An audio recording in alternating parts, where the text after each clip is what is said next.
Despite the National Industrial Court ruling restraining ASUU from continuing the 7-month-old strike, lecturers are waiting for directives from the union for further action. Noel Samson visits one of the universities in Abuja to see level of compliance with the order. That judgment. The National Industrial Court of Nigeria has ruled that ASUU should call off their ongoing strike and resume work.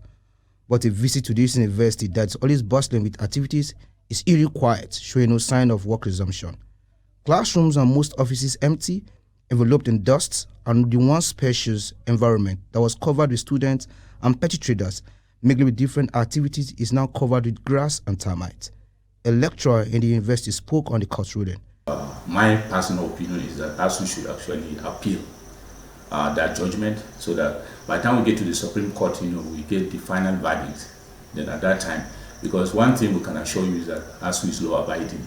ASUU has a process. Actually, when the judgment comes, the National Executive would have to go back to notify all branches. Branches must also have Congress meetings. So at the end of the Congress meeting, they will pass that information that, okay, this is a court decision, and then what's the next line of action?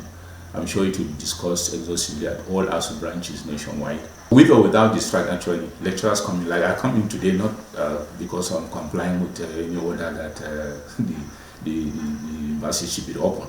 I have my other research things to do. I have other my academic activities to do. So I'm sure colleagues usually come with or without the order.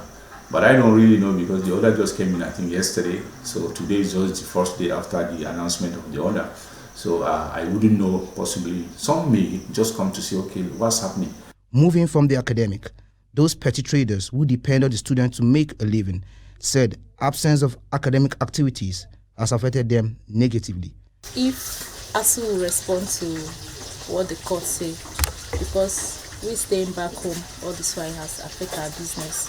And not only us, even the students that are supposed to have moved forward, they are still held back because of the strike. So if the ASUU president will adhere to what the court ruling is, and they come back to school to be very good. Our reaction about this strike typically was, thank God, we see some moves from government, we see some move from societies and associations and so on. Observers said while ASUU and the federal government seem to be at deadlock and adamant, Nigerian students are the receiving end. It is the future and the future of this great nation. Therefore, amicable solutions should be reached. Noel Samson, Trust TV News, Abuja.